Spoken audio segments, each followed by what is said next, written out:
Muy bien, hermanos y hermanas. Es un placer estar con ustedes en esta mañana para participar de este culto.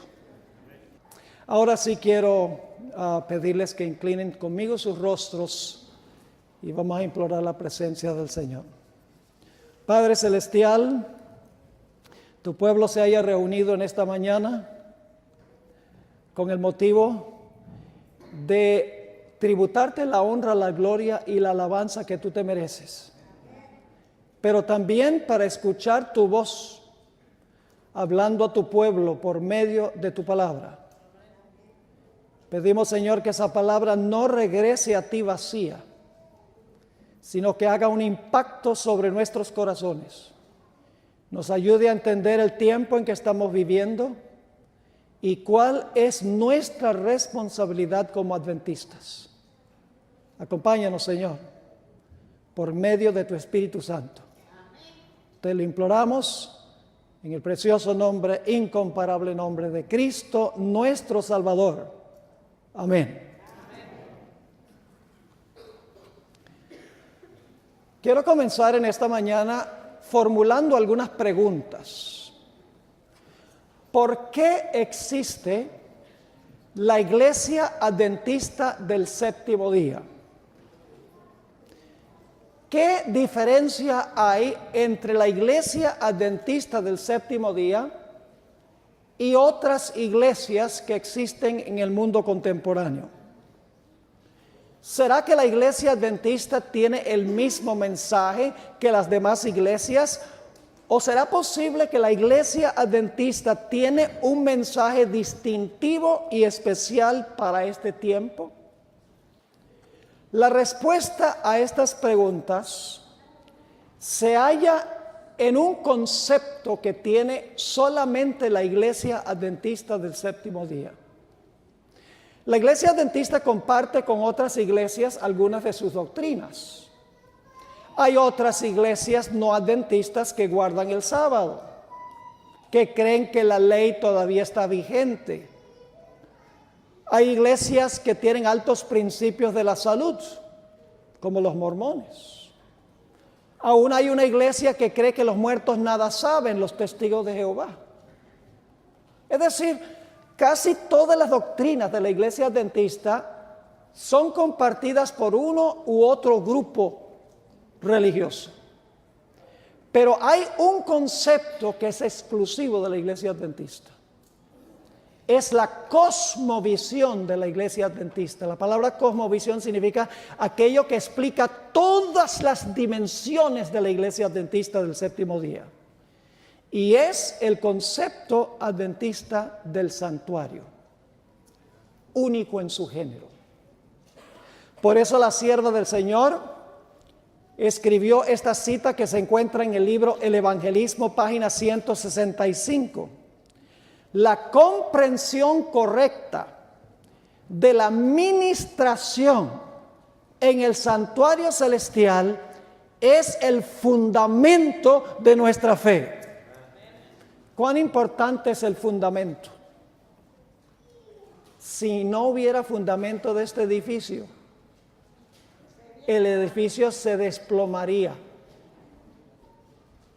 La sierva de Dios dice que la comprensión correcta de la administración en el santuario celestial es el fundamento de nuestra fe. Así que para comenzar nuestro estudio, yo quiero repasar un poco los servicios del santuario.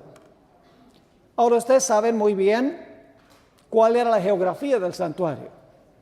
En primer lugar teníamos el campamento a donde vivía el pueblo de Israel.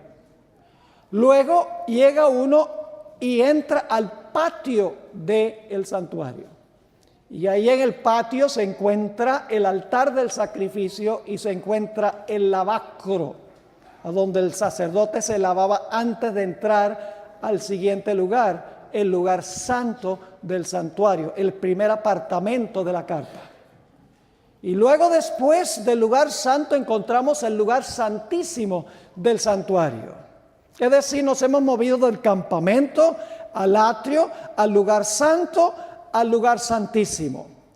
Y luego el último paso en el santuario era cuando el sumo sacerdote sacaba los pecados que habían sido depositados en el lugar santísimo y los sacaba y los ponía sobre la cabeza del macho cabrío Azazel. 5 pasos en el santuario: el campamento, el atrio, el lugar santo, el lugar santísimo y luego otra vez el atrio, a donde se colocaban los pecados sobre la cabeza del macho cabrío. Ahora, cada uno de estos sitios enseña una lección en cuanto a la ministración de Cristo en el plan de la salvación.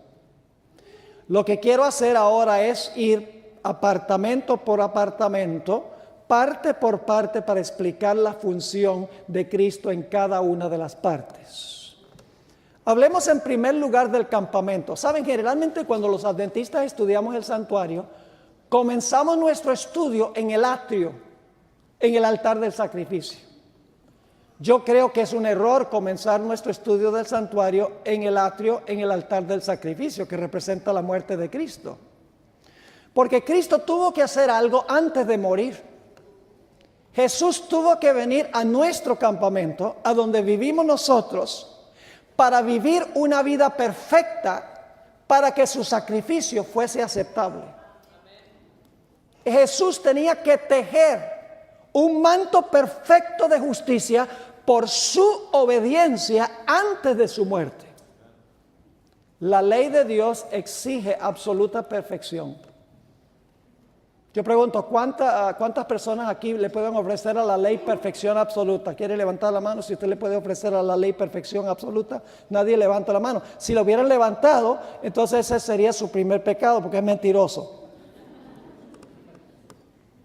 La Biblia dice, todos han pecado y están destituidos de la gloria de Dios. No hay justo ni aún uno. Es decir, la ley exige perfección y nadie en el mundo le puede ofrecer perfección a la ley. Un problema serio. Así que, ¿qué hizo Jesús? Vino a habitar entre nosotros. Dice en Juan 1:14. Vivió la vida que nosotros debemos vivir. Nunca pecó. Vivió en lugar de todo ser humano que jamás haya vivido en la historia del planeta Tierra. Es decir, tejió un manto de perfecta justicia accesible a todo ser humano que jamás haya vivido en el planeta Tierra. Jesús obedeció en lugar de todos los seres humanos. No se me inquieten. No significa que todos los seres humanos se van a salvar. Cristo vivió la vida que nosotros debemos vivir. Vivió esa vida en lugar de todo pecador que jamás haya vivido. Pero había otro problema. No solo no podemos nosotros ofrecerle perfección a la ley, por eso Jesús tuvo que ofrecerle a la ley la perfección que la ley nos exige a nosotros en nuestro lugar, sino que la ley dice, si tú no me ofreces perfección, tienes que morir, porque la paga del pecado es muerte. Así que teníamos un doble problema. Problema número uno, no tenemos perfección para ofrecerle la ley. Problema número dos, como no le podemos ofrecer perfección a la ley dice, tú eres pecador y tienes que morir. Es decir, tenemos todos que morir bajo sentencia de muerte. Por eso Jesús, después de vivir su vida perfecta en el campamento con nosotros, fue al atrio, al altar del sacrificio, y cargó sobre sí todos los pecados de toda la raza humana que jamás se hayan cometido o se cometerán en la historia del mundo. Jesús murió por todos los seres humanos. Su muerte cuenta como la muerte de todos. Es decir, en el campamento Jesús vivió por todos. En el atrio, en el altar del sacrificio, el Señor Jesucristo murió por todos. Y luego el lavacro, que no tenemos tiempo de estudiar los detalles, el lavacro representa la resurrección de Cristo, donde Cristo se despoja de la muerte de una vez por todas para entrar al siguiente paso de su ministración en el lugar santo. Es decir, el campamento representa la vida perfecta de Cristo en nuestro lugar. El atrio representa la muerte y la resurrección de Cristo en nuestro lugar. Pero no significa por eso que todo ser humano se va a salvar. Y usted dice, pero pastor, acaba de decir que Jesús vivió la vida perfecta en nuestro lugar, murió muerte en nuestro lugar. ¿Significa entonces que si lo hizo por todos los seres humanos se van a salvar? No. Jesús por su vida y su muerte hizo provisión para la salvación de todos los seres humanos, pero usted tiene que reclamar personalmente lo que Él hizo. Y eso fue lo que Jesús comenzó en el lugar santo del santuario. ¿Por quiénes intercede Jesús? ¿Intercede Jesús por todos los seres humanos? La Biblia dice que Él intercede por los que a Dios se allegan por medio de Él. La Biblia dice que es el intercesor. Es decir, cuando una persona se arrepiente, y el arrepentimiento es un don de Dios, y la persona confiesa su pecado y le dice a Jesús, Señor Jesús, yo creo que tú viviste una vida perfecta, yo creo que tú moriste por el pecado, Señor Jesús, yo merezco la muerte, yo no le puedo ofrecer a la ley lo que la ley exige, Señor Jesús, me arrepiento de mi pecado, lo confieso, por favor Señor Jesús, toma tu vida y tu muerte y pónmelos a mi cuenta. Y el Señor Jesucristo toma su vida y su muerte y me los pone a mi cuenta, y Dios me mira como si nunca hubiera pecado, porque me ve en Jesús. Eso es lo que ha hecho Jesús en el lugar santo, recibir clientes, individuos reclamando su vida y su muerte para ellos. Es su obra intercesora como sumo sacerdote. Usted tiene que reclamarlo. Ahora escuchen lo que voy a decir. Pronto viene la Navidad. Y en la Navidad muchos dan regalos. ¿Cuánto le cuesta el regalo al que lo da? Supongamos que compró un regalo de $100, le costó $100. ¿Cuánto le cuesta a la persona que recibe el regalo? Nada. El que lo da paga, pero para el que lo recibe es gratis. ¿O será posible que alguien me da un regalo y la persona dice, páguemelo? Sería medio ridículo. Pero yo pregunto, ¿tiene usted la opción de aceptar o rechazar el regalo, sí o no? Claro que tiene la opción de recibirlo o de rechazarlo. Si lo rechaza, de nada vale que la persona haya pagado por el regalo. Jesús por su vida y su muerte compró el regalo de la salvación. Es gratis para nosotros, pero nosotros tenemos que estar dispuestos de recibirlo individualmente y personalmente. Y eso es lo que hace Jesús en el lugar santo. Y en el servicio del lugar santo, el Señor Jesucristo mete los pecados en el santuario. A través de su intercesión, los pecados entran al santuario, pero escuchen bien, entran al santuario por medio de la sangre de Cristo. Son pecados perdonados que están allá. Porque algunos dicen, la iglesia adventista no puede tener seguridad de salvación porque ellos dicen que los pecados están escritos allá. Y es verdad que los pecados están registrados allá, pero están registrados con la palabra perdonado al lado del pecado. Porque la persona se arrepintió, los confesó y confió en la justicia de Cristo Jesús. Escuchen bien. No nos quita la seguridad de salvación. Saber que los pecados entraron al santuario por la sangre nos debe preocupar es si los pecados no entraron allá, porque si no entraron allá, están aquí. Más vale meterlos allá por la sangre de Cristo. Es nuestra mayor seguridad de salvación tener los pecados metidos allá. Por medio de la intercesión de Cristo que presenta su vida y su muerte. Dice, Padre, mi vida y mi muerte, este pecador miserable me ha recibido como Salvador. Padre, no mires la vida de él o de ella, mira la vida mía. No dictes sentencia de muerte contra él o ella. Yo sufrir la muerte por esa persona. Y como dice el apóstol Pablo, en ese momento somos aceptos en el amado. Pero lo que sucede es que durante el transcurso del ministerio de Cristo, en el santuario celestial se van acumulando los pecados que fueron perdonados. Y por lo tanto, el santuario celestial se contamina, porque el pecado contamina. Y por lo tanto, en el lugar santísimo, una vez al año, ¿qué tenía que suceder? El santuario tenía que ser purificado del registro del pecado. Ahora, ¿saben lo que dicen algunas personas? Dicen, ¿cómo puede usted, pastor Borg, creer que en el cielo hay pecado? Si ese lugar es santísimo, ¿cómo puede haber pecado en un lugar tan santísimo? Entonces yo les pregunto, ¿cómo puede Cristo, quien era santísimo, haber tomado pecado sobre sí? ¿Me están entendiendo lo que estoy diciendo? Jesús era santísimo, pero cargó el pecado. No era de él. El santuario es santísimo y toma el pecado, pero el pecado no es del santuario. Dios, el santuario, lo toma hasta el momento en que se pueda colocar sobre el que finalmente es responsable por esos pecados que se cometieron. ¿Qué es quién? Satanás. Azazel. ¿Entienden el santuario? Esto fue abuelo de pájaro. Tengo una serie de 32 temas trazando la doctrina adventista del santuario. He sintetizado los puntos principales. Así que en el campamento Jesús vive su vida perfecta. En el atrio Cristo muere y resucita por el pecador. En el lugar santo intercede por los pecadores. En el lugar santísimo sigue intercediendo, pero ahora empieza a purificar el santuario de los pecados.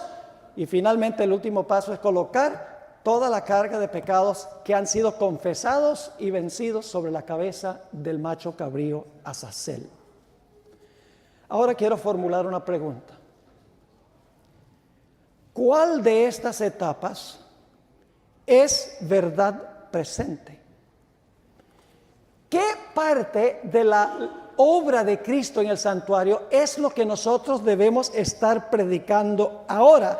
¿Cuál es la verdad presente para hoy? Mis hermanos y hermanas, no es complicado saberlo. ¿Usted quiere saber lo que es verdad presente? Averigüe dónde está Jesús ahora y qué está haciendo. Eso es verdad presente. Yo pregunto, ¿los cristianos creen que Cristo vivió una vida perfecta por los seres humanos? ¿Todas las iglesias creen eso? Claro que sí. ¿Todas las iglesias creen que Cristo murió y resucitó? ¿Todas las iglesias creen que el Señor Jesucristo intercede por los pecadores? ¿Dónde está el punto especial de la iglesia adventista? ¿Qué está haciendo Jesús? ¿En qué apartamento está Jesús ahora? En el lugar santísimo. ¿Qué está haciendo?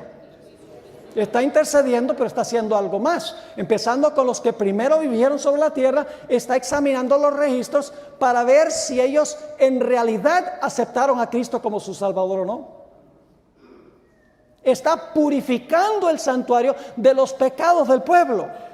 Eso es lo que está haciendo ahora. Entonces yo pregunto, ¿cuál debe ser la verdad presente que se está predicando ahora? Debemos predicar en cuanto a lo que Jesús está haciendo, porque esa es verdad presente. Ahora yo pregunto, ¿la vida perfecta de Cristo es verdad? Sí, ¿cómo no? ¿La muerte de Cristo y su resurrección es verdad? ¿Su intercesión en el santuario es verdad? Pero solo la obra que está haciendo en el lugar santísimo es verdad presente. Ahora no me entiendan mal. Jesús no podría estar desempeñando la obra que está haciendo sin los primeros pasos. Sin su vida perfecta, nada podría ser en el lugar santísimo. Sin su muerte y resurrección, nada podría ser en el lugar santísimo. Sin su obra intercesora, no podría hacer nada en el lugar santísimo. Los pasos anteriores son todos importantes, pero hay que verlos en el marco de lo que está haciendo Jesús ahora, en el lugar santísimo del santuario. Ahora, quiero que nosotros vayamos en nuestras mentes a un mensaje que encontramos en Apocalipsis 2 y 3. Solamente no busquen los capítulos porque voy a darles solamente un panorama global. Allí tenemos las 7 iglesias. Ahora, la mayoría de los eruditos conservadores que todavía creen en la inspiración de la Biblia, creen que las 7 iglesias representan 7 etapas de la historia de la iglesia. Eran iglesias literales en Asia, pero cada una tenía características que representan una época de la historia de la iglesia cristiana. Por ejemplo, enseñan que Éfeso representa la iglesia apostólica. Esmirna representa la iglesia que fue perseguida por los emperadores romanos. Pérgamo representa la iglesia a donde empezó a entrar la apostasía a la iglesia en los días de Constantino. Tiatira, donde obra esa mujer Jezabel, esa mujer ramera, representa la iglesia papal. Sardis representa la iglesia, las iglesias protestantes, el origen del protestantismo. Es decir, nos hemos movido de la época apostólica a la época de las persecuciones de los emperadores romanos. Nos hemos movido a la época cuando la apostasía entró a la iglesia a través de Constantino. Hemos pasado al momento de la supremacía papal y luego tenemos la reforma protestante, la quinta iglesia. Pero quiero enfocarme especialmente en la sexta iglesia. Yo pregunto, ¿la sexta iglesia tendría que surgir hacia el final de la historia? ¿Tendría que surgir la sexta hacia el final? Pues lógico. Si la primera es la apostólica, la segunda es la perseguida, la tercera es la apostasía, la cuarta es el papado, la quinta es la reforma protestante, tiene que ser algo que está ocurriendo después de la reforma protestante. Es decir, la iglesia de Filadelfia, la sexta iglesia, es una iglesia que viene después de la supremacía papal y después de la reforma protestante, pero antes de la segunda venida de Cristo. Ahora, quiero que notemos algo interesante en cuanto a la iglesia de Filadelfia. Vayan conmigo a Apocalipsis 3 y el versículo 7 y 8. Quiero que noten que delante de la iglesia de Filadelfia, la sexta iglesia, después del dominio del papado, después de la reforma protestante, esta iglesia se le coloca algo adelante. Dice allí en Apocalipsis 3:7, escribe al ángel de la iglesia en Filadelfia. Esto dice el santo, el verdadero, el que tiene la llave de David. Ahora escuchen. El que abre y ninguno cierra. Y cierra y ninguno abre. Así que hay una llave que abre y que ¿qué? Y que cierra. Versículo 8. Yo conozco tus obras, he aquí he puesto delante de ti una puerta abierta. ¿Qué se coloca delante de Filadelfia? La sexta iglesia hacia el final de la historia, después de la reforma protestante y el dominio papal. Una puerta abierta, la cual nadie puede ¿qué? Cerrar. Porque aunque tienes poca fuerza, has guardado mi palabra y no has negado mi nombre. Ahora surge la pregunta, ¿a dónde conduce esa puerta que es colocada ante Filadelfia? Pues en el santuario había 3 puertas. Una puerta conducía del campamento al atrio. Esa podría ser la puerta que se menciona aquí, la que lleva del campamento al atrio. No, ¿cuándo fue que Jesús fue del campamento al atrio? Cuando murió en la iglesia apostólica. No puede ser en la sexta. La segunda puerta llevaba del atrio al lugar santo. ¿Esa puede ser la puerta que se colocó ante Filadelfia? No, ¿cuándo Jesús entró al lugar santo? Cuando ascendió al cielo. Así que no puede ser la puerta que lleva del campamento al atrio, porque Jesús entró por esa puerta para morir cuando estuvo en la tierra. No puede ser la puerta que conduce del atrio al lugar santo, porque Jesús entró por esa puerta, se abrió, Jesús entró cuando comenzó su obra intercesora en el lugar santo del santuario celestial. ¿Cuántas puertas nos quedan? Una sola. ¿Cuál? La que lleva del lugar santo ¿a dónde? Al lugar santísimo.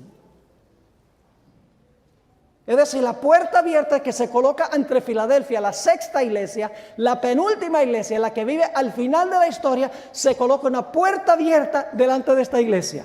Ahora, la pregunta clave es, ¿podemos comprobar bíblicamente que la puerta abierta era la puerta del lugar santísimo? Lo podemos demostrar.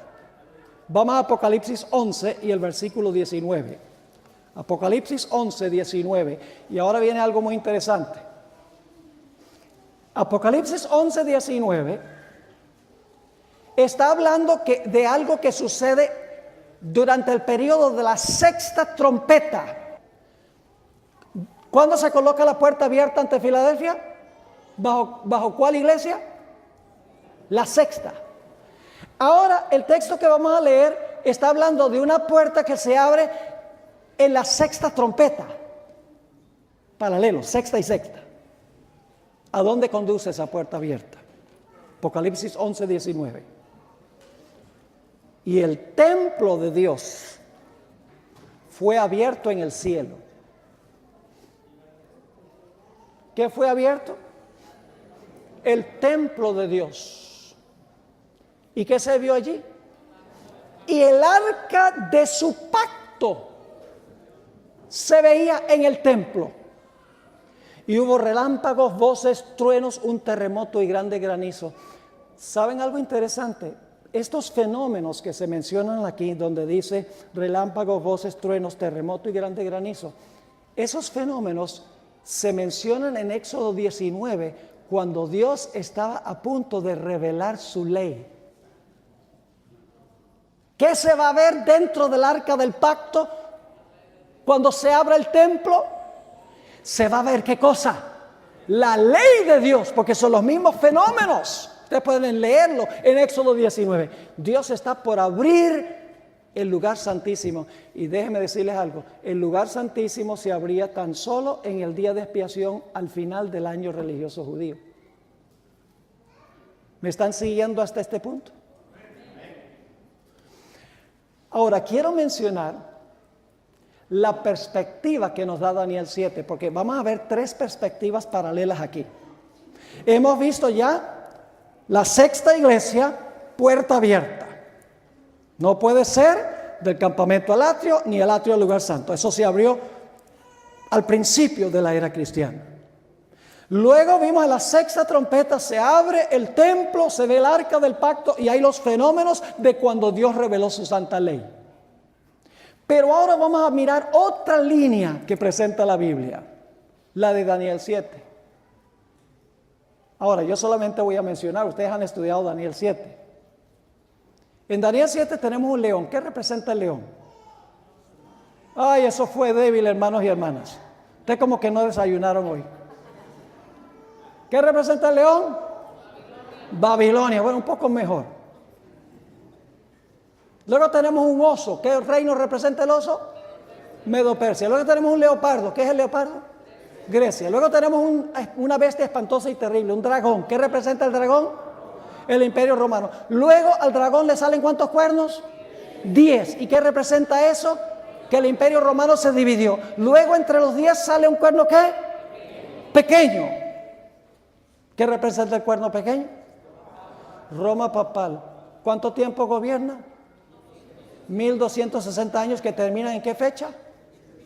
Escuchen bien, hermanos y hermanas, ¿en qué fecha termina? 1798. Ahora viene lo importante, no se me distraigan. Yo sé que tenemos hambre de la comida que perece, pero esta es la que no perece. Así que tenemos que concentrarnos. Las grandes cosas de la palabra de Dios exigen concentración. El estudio de la Biblia exige disciplina. Yo puedo pararme aquí y les puedo contar 3 historias, hacerlas bien bonitas y hacer un llamado sentimental y muchos responden. Pero eso no es la verdad presente, son palabras mías. Tenemos que seguir el orden y la secuencia que da la Biblia. Tenemos que ser sistemáticos en nuestro estudio de la Biblia. Para que la gente no diga, eso es opinión del pastor Borg. No. Matemáticamente se pueden mostrar estas cosas. Ahora yo pregunto, ¿cuál es la siguiente escena en Daniel 7 después de los 1260 años. ¿Han leído Daniel 7? Después de los 1260 años, mis hermanos y hermanas, dice que el juez se sentó y los libros se abrieron. ¿Comienza qué cosa? El juicio. La sexta iglesia viene después de la Reforma Protestante y el dominio papal, cuando se coloca la puerta abierta. ¿Cómo no? En la sexta trompeta, eso viene también hacia el final, cuando se abre el lugar santísimo y se ve el arca del pacto y se revela la ley por los fenómenos que hay. ¿Cómo no? Y ahora vemos que en Daniel 7, después de 1798, aparece esta escena donde va a comenzar el juicio. ¿A dónde se hacía el juicio? En el santuario. En el lugar santísimo, en el día de expiación. Todas las líneas siguen el mismo orden. Ahora surge la pregunta: ¿a qué fueron Dios el Padre y Cristo al lugar santísimo el 22 de octubre de 1844? ¿Saben qué día es hoy? 22 de octubre. Vaya coincidencia. Estamos celebrando unos cuantos años después del gran chasco. Y no debería usar la palabra celebrando, porque no hay razón para celebrar, porque todavía estamos aquí. Y no deberíamos estar aquí. Ahora escuchen. En Daniel el capítulo 7 dice primero que el Padre, ustedes pueden leer el versículo 9 y 10, dice que el Padre va a un lugar, se sienta y dice que el juicio empieza y se abren los libros. Y luego en el versículo 13 y 14 dice que sobre las nubes del cielo viene el Hijo del Hombre, que es Jesús, no a la tierra, sino ¿a dónde? Al anciano de días. ¿Dónde está ocurriendo esto? En el cielo. Jesús no viene a la tierra con las nubes, viene al anciano de días, quien se ha movido al lugar santísimo y se ha sentado en el trono de su juicio y se han abierto los libros. Ahora Jesús viene a donde está el Padre para desempeñar ¿qué obra? Jesús va para recibir el reino. Lo pueden leer en el versículo 14. Dice que a Jesús le fue dado el reino. ¿Quién se lo dio? ¿Quién es el único que le puede dar algo a Jesús? Dios el Padre. Así que Jesús entra para recibir ¿qué cosa? Para recibir el reino. Así que necesitamos entender qué es el reino. En el juicio, el propósito de Jesús, entrar al lugar santísimo para el juicio, es para recibir de parte de su Padre el reino. Así que tenemos que saber qué es el reino. ¿Saben qué es el reino? El reino son las personas que verdaderamente recibieron a Cristo como Salvador personal. Es decir, el reino no se entiende en términos geográficos, sino que se entiende en términos de la gente que pertenece al reino. Ahora, ¿qué tiene que hacer Jesús para demostrar quiénes son los súbditos verdaderos de su reino? ¿Qué tiene que hacer Jesús para demostrar quiénes en verdad pertenecen a su reino? Tiene que examinar los casos de cada uno. Y cuando se terminan de examinar todos los casos, el reino de Cristo está completo. Y se cierra la puerta de la gracia. ¿Me están entendiendo? Ahora, algunos dicen, pero pastor, si Dios sabe todo, ¿por qué Dios tiene que examinar los casos de los que profesaron el nombre de Jesús si Dios sabe todo? ¿Para qué necesita Dios un juicio? El juicio no es para Dios. Dios ha sido acusado ante el universo. Satanás logró conquistar una tercera parte de los ángeles. Tiene que haber tenido argumentos poderosos para conquistar a una tercera parte de los ángeles. Hay dudas y preguntas en cuanto a Dios. Y Dios arbitrariamente no va a decir, estos son de mi reino y aquellos no. No, Jesús va a abrir los libros y va a demostrar quiénes en verdad se arrepintieron, confesaron su pecado y recibieron a Cristo como su Salvador personal y dependieron de la justicia de Cristo. Ese es el propósito del juicio. Y usted dice, pastor, pero ¿para qué tiene que hacerse eso? ¿Saben por qué? Porque no todo el que profesa el nombre de Cristo es un verdadero seguidor de Cristo. Yo pregunto, ¿en la iglesia hay trigo y cizaña? Entonces, ¿qué es lo que hay que hacer? Separar el trigo de la cizaña. ¿Saben cómo se llama eso? Juicio. El proceso de separar el trigo de la cizaña es el juicio. Yo pregunto, ¿en la iglesia hay vírgenes sabias y vírgenes fatuas? ¿O todas las virgencitas son fieles seguidoras de Jesús? Todas tienen lámparas y todas tienen, aunque sea un poco de aceite, todas profesan a Cristo. Pero las 5 fatuas son falsas. Y cuando se cierra la puerta, escuchen bien, no es la segunda venida de Jesús, es la parábola de las 10 vírgenes. Cuando se cierra la puerta es el momento cuando la puerta de la gracia se cierra. Cristo recibe su reino y ya su reino está completo porque ha terminado el examen de todos los que profesaron a Jesús. Yo pregunto, ¿en la iglesia hay peces buenos y peces malos? ¿O todos son peces buenos? ¿Recuerdan la parábola de Jesús de la pesca? Los pescadores salen, tiran la red y cuando traen la red a la playa, todos los pececitos son buenos. Yo sé que no. Cuando yo era niño, mis padres iban a una isla, íbamos de vacaciones a la isla de Margarita. ¿Hay algún venezolano aquí? Bueno, ni un solo, ya van a llegar porque ya van por Miami. Y están subiendo. Íbamos a Margarita, allá la isla. ¿Conoce a Margarita? La isla. Íbamos a una playa que se llama la Playa del Tirano. Tempranito por la mañana a ver entrar a los pescadores. Traían las redes y en las redes había de toda clase de animal marino. Inclusive un pez así con un cuerpito bien delgadito y una cabezota, le decían sapo. ¿Y saben lo que hacían con los sapos? Tenían canastas en la playa y el sapo lo echaban a la canasta para botar y los peces buenos los metían a otra canasta. Ese es el juicio de separación. La red del evangelio reúne toda clase de gente en la iglesia. Gente buena y gente mala. Y los malos profesan seguir a Jesús. Hay que demostrar en el juicio quién en verdad recibió a Jesús.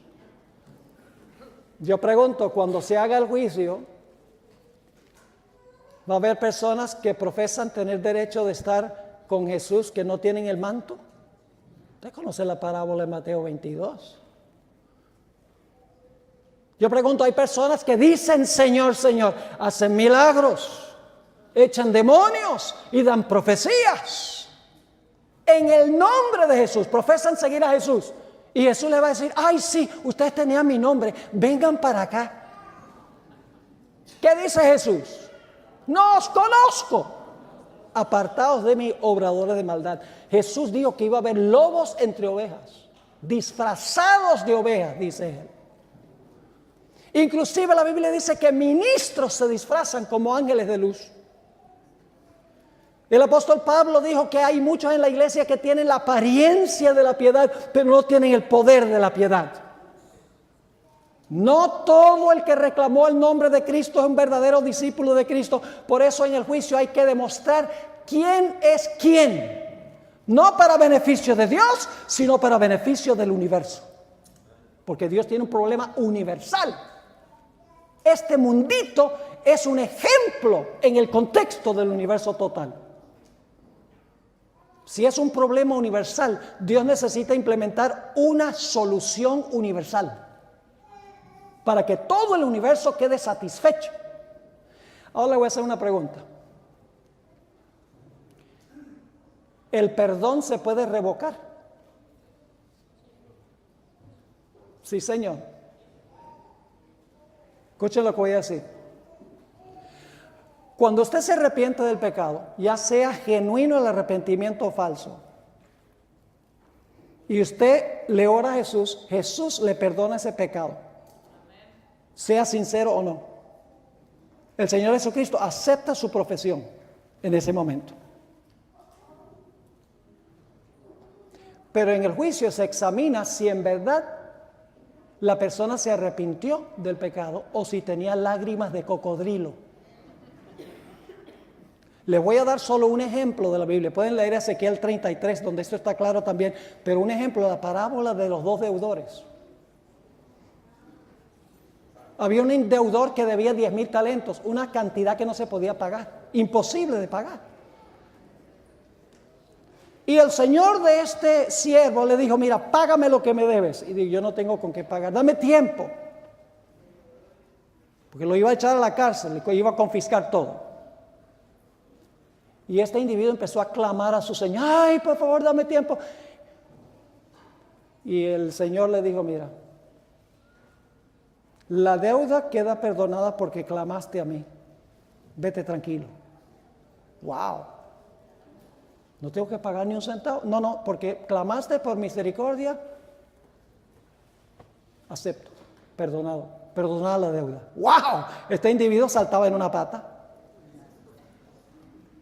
Salió alegre y contento salió y se consiguió a alguien que le debía 100 denarios. Una cantidad considerable, el equivalente de 100 días de trabajo, pero una cantidad que se podía pagar, aunque fuera en cuotas. Lo consiguió, le dijo, págame lo que me debes. Y este individuo hizo lo mismo que había hecho él. Empezó a clamar, dame tiempo, ten misericordia de mí. ¿Qué misericordia? Ni qué pan caliente. Y dice la Biblia que lo tomó del cuello y lo estaba ahorcando.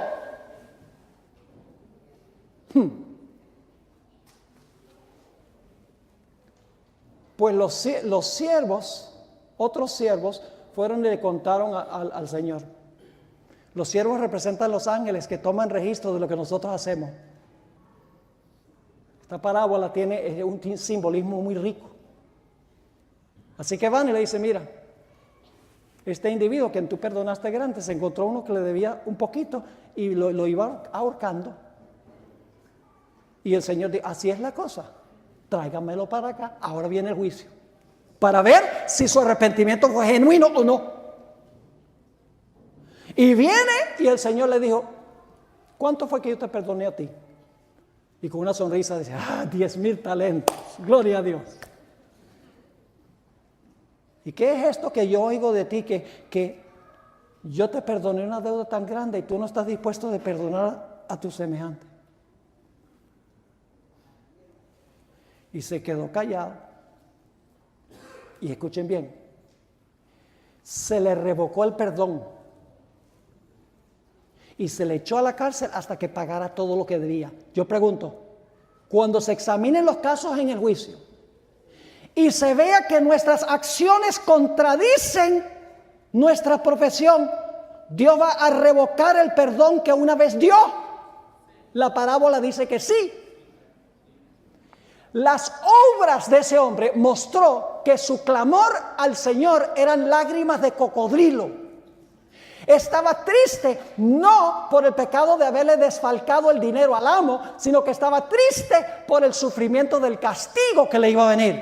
Triste de las consecuencias y no del pecado. Y solo en el juicio, por la forma que trató a los demás, se demostró si su arrepentimiento era genuino o no.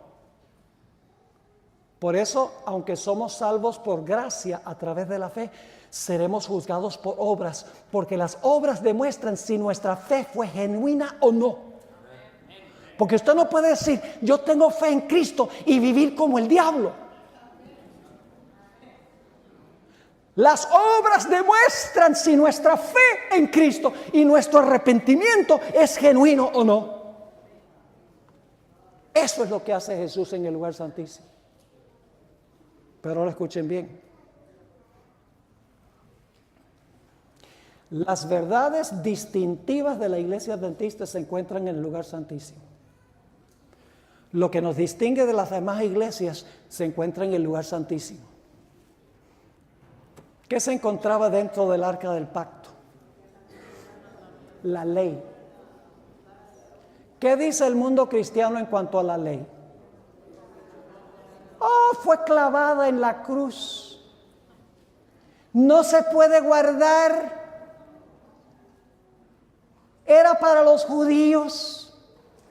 No estamos bajo la ley, sino bajo la gracia. Eso dice el mundo cristiano. Pero cuando usted entra al lugar santísimo donde está Jesús, usted descubre que la ley está ahí, la ley está vigente, todavía está igualmente vigente. ¿Qué se encuentra en el centro de la ley? El sábado. ¿Qué dice el mundo cristiano del sábado? Fue abolido en la cruz. El sábado era para los judíos. Guardar el sábado es legalismo, dice el mundo cristiano. La iglesia adventista dice, no, el sábado está en la ley y la ley está en el lugar santísimo. Cuando usted entra al lugar santísimo, usted descubre la vigencia de la ley y la importancia del sábado. No solo había eso, sino que cuando usted entra al lugar santísimo, usted también descubre la idea del juicio. Porque en el lugar santísimo era que se hacía la separación entre los justos e injustos en Israel. Los que clamaban y gemían y los que no. Es decir, la idea del juicio está en el lugar santísimo, porque ahí se desempeñaba el juicio. No solo eso, sino que en el lugar santísimo está también la reforma pro salud. ¿Recuerdan el poste de maná? Ahora escuchen bien. La hermana White tuvo una visión muy interesante, donde vio la ley, las tablas de la ley en el arca del pacto, y había una luz radiante que rodeaba el mandamiento del sábado. Es decir, el sábado estaba en realce. Y los enemigos de la hermana White dicen, bueno, ¿y dónde se encuentra eso en la Biblia? Saben que en el lugar santísimo, en el arca, se le dio realce al sábado de dos formas. Se le dio un énfasis al sábado. No solamente se encontraba el sábado en el cuarto mandamiento, sino que el maná indicaba que el sábado es una prueba para ver si el pueblo anda en la ley de Dios o no. Éxodo 16. Yo pregunto, al final de la historia, ¿el sábado va a ser la gran prueba que divide a los fieles de los infieles? Lo mismo que pasó en Éxodo 16. Dios dice, voy a darles maná para probar si van a andar en mi ley o no. Al final de la historia, Dios va a decir, les voy a dar el sábado para ver si están dispuestos de andar en mi ley o no. Es decir, en el lugar santísimo estaba el sábado en la ley y estaba el sábado también en el maná, como una prueba de Dios, de su pueblo. Pero el maná también enseñaba otra lección. Dios quería enseñarle al pueblo a comer una dieta sencilla, vegana. Porque hay otro relato en el Antiguo Testamento donde el pueblo dijo, ¿queremos qué cosa? La carne de Egipto. Egipto representa el mundo. ¿Para qué queremos comer como come el mundo? Las ollas de Egipto. Ay, que pudiéramos comer esa comida. Nos tiene aburridos este maná vegano. Y Dios les dio lo que querían. Les dio codorniz y se enfermaron y hubo una mortandad tremenda en Israel. Dios quiso enseñarle a Israel una dieta sencilla. Y el maná estaba en el arca, en el lugar santísimo. ¿Saben qué más quiso enseñar Dios en el lugar santísimo? El estado de los muertos, como lo entendemos nosotros. ¿Qué dice el mundo cristiano en cuanto al estado de los muertos? Que cuando una persona se muere, ¿qué? Si fue buena, ¿para dónde va? Al cielo. Si fue mala, al infierno. Y si fue medio mala, al purgatorio. Y si todavía no había alcanzado el punto de ser buena o mala, va para el limbo.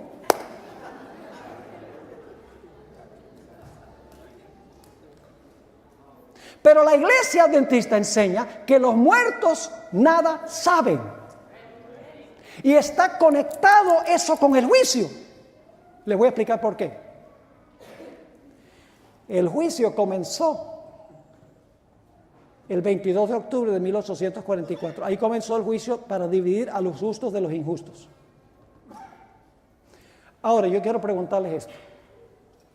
Si el juicio comenzó el 22 de octubre de 1844, ¿cuántas personas fueron al cielo antes de eso? ¿Pueden haberse ido al cielo sin que fueran juzgados? No. ¿Cuántas personas fueron al infierno antes de 1844 por ser malos? Nadie. Porque Dios no los va a mandar allá sin antes ¿qué? Juzgarlos. La idea de que el juicio comienza en cierto punto de tiempo significa que nadie fue para el cielo o para el infierno cuando se murieron. Porque el juicio tiene que determinar si van a ir al cielo o si van a ir al infierno.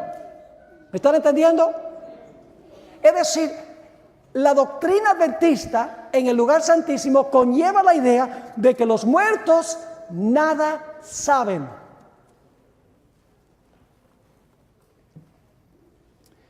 Quiero ir a un pasaje más y el tiempo se está acabando, pero yo tengo el púlpito.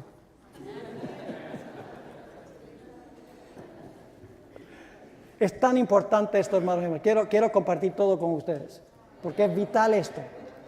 Es lo que distingue a la iglesia adventista del séptimo día. Ahora, en Apocalipsis 13, si van conmigo rapidito, Apocalipsis 13, 1 y 2, vamos a encontrar algo muy interesante. Las mismas bestias de Daniel 7, pero en orden inverso. Porque Daniel está mirando hacia adelante, Juan está mirando hacia atrás. Dice, me paré sobre la arena del mar, vi subir del mar una bestia que tenía 7 cabezas y 10 cuernos, y en sus cuernos 10 diademas, sobre su cabeza un nombre blasfemo. Y la bestia que vi era semejante a un leopardo, sus pies como de oso, su boca como de león, y el dragón le dio su poder y su trono y grande autoridad. ¿Ven todas las bestias de Daniel 7 ahí? En orden inverso. Y luego en el siguiente capítulo, en el capítulo 14 y el versículo 6 y 7, tenemos ahí el león, Babilonia, Medo-Persia, Grecia, el imperio romano que tiene 10 cuernos. Luego entonces viene esta bestia que gobierna 42 meses. Y entonces en Apocalipsis 14, 6 y 7 viene lo que sigue después. Dice, vi volar por el medio del cielo a otro ángel, que tenía el evangelio eterno para predicarlo a los moradores de la tierra, a toda nación, tribu, lengua y pueblo, diciendo a gran voz, temed a Dios y dadle gloria, porque la hora de su juicio ha llegado. Ese es el anuncio terrenal. Y adorad a aquel que hizo el cielo, la tierra, el mar y las fuentes de las aguas. Así que se tienen las bestias y ahora se anuncia el juicio. Como en Daniel 7 tenemos las bestias y luego viene la escena del juicio. Ahora hablemos un poco de este asunto de los mensajes de los 3 ángeles, que son el anuncio del comienzo del juicio, de que la puerta está abierta, de que va a empezar el juicio investigador. Voy a compartir algo muy importante con ustedes ahora. Los que apoyan el One Project, hemos estado hablando del One Project, son muchos, una organización establecida por jóvenes adultos mayormente. Ellos se enfocan casi exclusivamente en lo que llamamos soteriología, lo que pasó en relación con la primera venida de Jesús. Se enfocan en su vida, en su muerte y su resurrección. Ese es el enfoque. Y ellos dicen que eso significa que debemos enfocarnos solo en Jesús. Pero para ellos solo en Jesús significa solamente en su vida, su muerte y su resurrección. Y posiblemente su intercesión, pero nada del lugar santísimo. Permítame leerles una cita muy significativa del Espíritu de Profecía, un poco larga, pero muy significativa. Se encuentra en Primeros Escritos, páginas 227 y 228. No hay ningún problema con enfatizar, mis hermanos y hermanas, la vida perfecta de Cristo, su muerte en la cruz, su resurrección y su ascensión para ascender por los seres humanos. Todo eso es vital e importante, pero si usted para en el lugar santísimo, usted no está predicando verdad presente. Escribió la hermana White, vi una numerosa compañía que profesaba el nombre de Cristo, pero Dios no la reconocía como suya. No se complacía en ella. Ahora escuchen bien, Satanás asumía carácter religioso y estaba dispuesto a que la gente se creyese cristiana. Y hasta estaba también ansioso de que creyeran en Jesús. Satanás estaba ansioso de que la gente creyera en Jesús. Eso es lo que está diciendo. En su crucifixión y su resurrección. Satanás y sus ángeles creen todo esto ellos mismos y tiemblan. Pero si la fe del cristiano no le mueve a buenas obras, ni induce a quienes la profesan a imitar la abnegación de Cristo, Satanás no se conturba. Porque como entonces los cristianos lo son solo de nombre y sus corazones continúan siendo carnales, Satanás puede emplearlos en su servicio mucho mejor que si no profesaran ser cristianos. ¡Wow! Ocultando su deformidad bajo el nombre de cristianos, pasan por la vida con sus profanos temperamentos y sus indómitas pasiones. Esto da motivo a que los incrédulos achaquen a Cristo las imperfecciones de los llamados cristianos y desacrediten a los de pura e inmaculada religión. Escuchen ahora esto. Los ministros ajustan sus sermones al gusto de los cristianos mundanos. Ahora estamos hablando de yo, que estoy predicando. No se atreven a predicar a Jesús ni las penetrantes verdades de la Biblia, porque si lo hiciesen, estos cristianos mundanos no quedarían en las iglesias. Sin embargo, como la mayor parte de ellos son gente rica, miren los grandes teleevangelistas de hoy, los del pare de sufrir.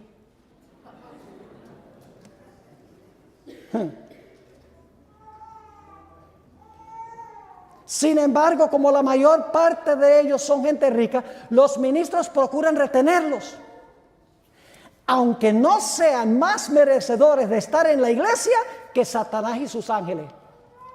¡Wow! Sigue escribiendo, esto es precisamente lo que Satanás quería. Hace aparecer la religión de Cristo como popular y honrosa a los ojos de los mundanos. Dice a la gente que quienes profesan la religión recibirán más honores del mundo. Estas enseñanzas difieren notablemente de las de Cristo.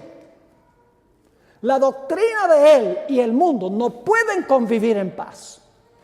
Quienes siguen a Cristo han de renunciar al mundo. Las enseñanzas halagadoras provienen de Satanás y sus ángeles. No es suficiente predicar, sí, Cristo vivió, Cristo murió y Cristo resucitó y está intercediendo, y seguir viviendo las vidas sin victoria. Ahora, permítame darles un ejemplo de lo que yo considero ser una gran debilidad del One Project. Y tristemente, muchos de nuestros dirigentes van a las convenciones del One Project, lo apoyan y lo alaban. Escuchen lo que les voy a decir ahora. Voy a leerles unas palabras de una dama, Cindy Tuch. Fue directora asociada del Centro White en Washington, D.C. Era empleada de la Conferencia General hasta hace unos 3 años cuando se jubiló. El 27 de septiembre de este año, Ella escribió un artículo que se publicó en Spectrum. No les recomiendo que lean Spectrum. Pero ahí escribió este artículo. Ahora, voy a leer lo que ella escribió para que ustedes puedan captar que el problema con el One Project no es solamente lo que hace, sino lo que no hace. No es solo lo que predica, sino lo que no predica. Leo. Dice ella, yo he asistido a reuniones del One Project en 3 ocasiones. En Atlanta, Seattle y Chicago. Es decir, es testigo ocular ella.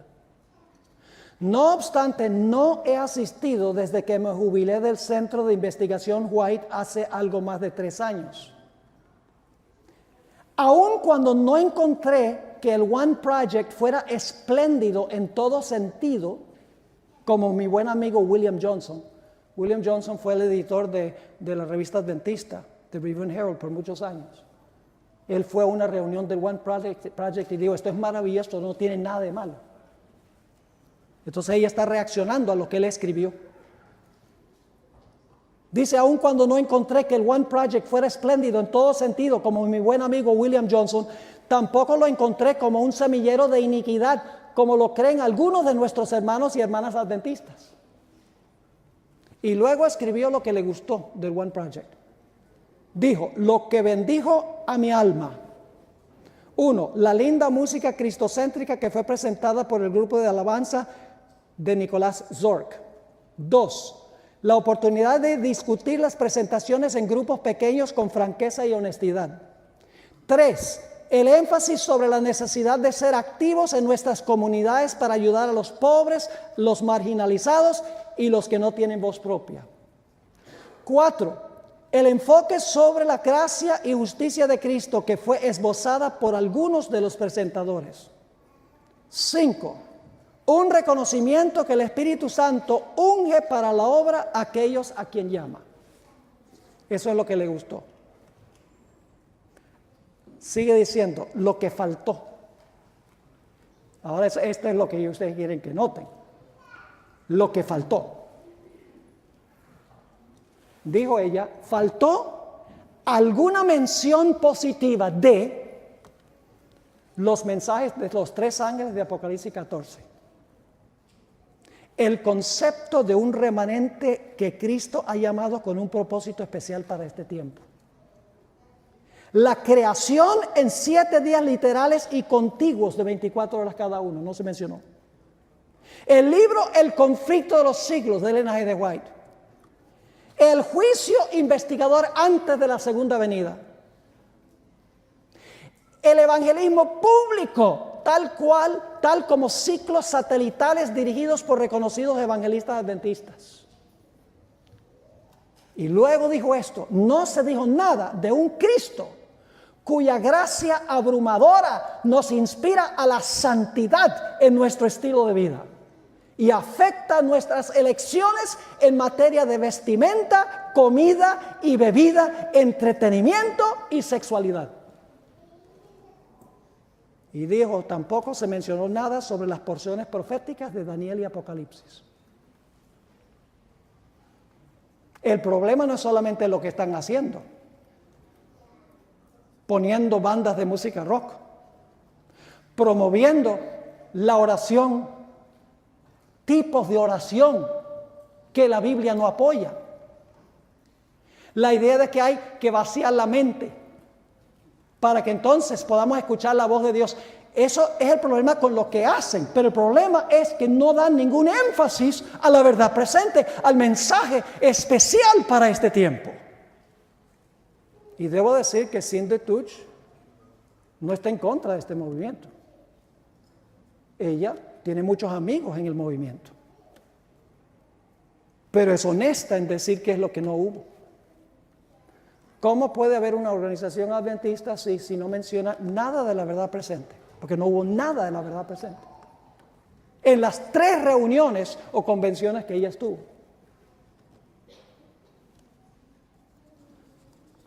Ahora, mis hermanos y hermanas, hay más que podría decir, pero permítame leerles nada más un par de citas para terminar. ¿Saben cuál es el gran secreto del lugar santísimo para hoy en día? A veces nosotros enfatizamos tanto lo que hacía el sumo sacerdote en el lugar santísimo, en el día de expiación, que nos olvidamos lo que debía estar haciendo el pueblo. Yo tengo un sermón completo que prediqué en Victorville, en Southeastern California Conference, el año pasado, donde presenté este tema sobre qué debemos estar haciendo nosotros mientras Jesús purifica el santuario. ¿Saben lo que hacía el pueblo? Afligía sus almas, buscando a ver si había pecado en la vida. Ayunaban.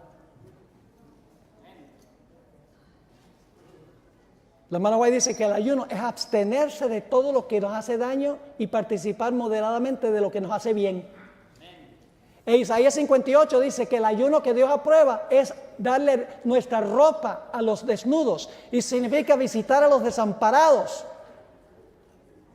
Y significa darle nuestro pan a los que necesitan, piedad práctica. Ese es el ayuno, no es dejar de comer, como muchas personas creen. Así que afligían sus almas, ayunaban. Tenían que congregarse alrededor del santuario para poner su mente en lo que estaba pasando en el santuario, porque se estaban borrando los pecados. Dios no iba a borrar nada del santuario que no hubiese sido borrado en el santuario del alma.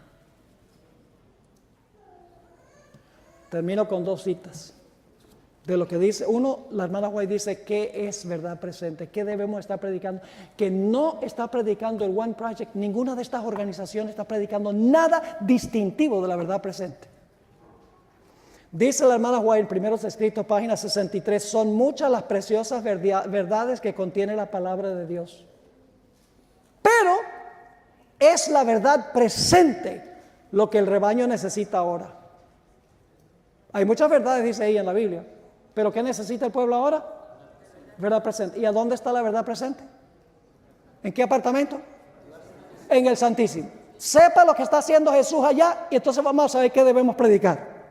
Sigue diciendo, he visto el peligro que existe de que los mensajeros se desvíen de los puntos importantes de la verdad presente para espaciarse en temas que no tienden a unir el rebaño ni santificar el alma. Wow. Satanás aprovechará toda ventaja posible para perjudicar la causa. Pero los temas como el santuario, en relación con los 2300 días, los mandamientos de Dios y la fe de Jesús, son perfectamente adecuados para explicar el movimiento adventista pasado, cuál es nuestra posición actual, establecer la fe de los que dudan y dar certidumbre al glorioso futuro. Es decir, el mensaje del lugar santísimo explica el pasado, el presente y el futuro. Y luego dice ella, he visto con frecuencia que estos eran los temas principales en los cuales deben espaciarse los mensajeros. Santuario, 2300 días, mandamiento de Dios, fe de Jesús, el mensaje del lugar santísimo. Y escuchen bien, mis hermanos y hermanas, estos mensajes serán un ancla para el pueblo de Dios en la crisis que vendrá. Viene una tormenta, mis hermanos y hermanas, una tormenta como ni siquiera nos imaginamos, mucho más fuerte que un huracán, que un tifón. ¿Cómo nos vamos a mantener anclados? ¿Creyendo el mismo mensaje que todas las iglesias? Pues entonces ellos también van a quedar anclados. Escuchen lo que dice la sierva de Dios, Primero Escritos 2:56. Hablando de los mensajes de los tres ángeles que se centran en el lugar santísimo. Estos mensajes me fueron representados como un ancla para el pueblo de Dios. Quienes los comprendan y reciban, quedarán libres de verse arrastrados por los muchos engaños de Satanás. En la página 258 dice ella, me fueron mostrados 3 escalones, los mensajes del primer ángel, del segundo y del tercero. Dijo mi ángel acompañante, ay de aquel que mueva un bloque o clavija de estos mensajes, La verdadera comprensión de estos mensajes es de vital importancia. El destino de las almas depende de la manera en que son recibidos. Mis hermanos y hermanas, así de importantes son estos mensajes.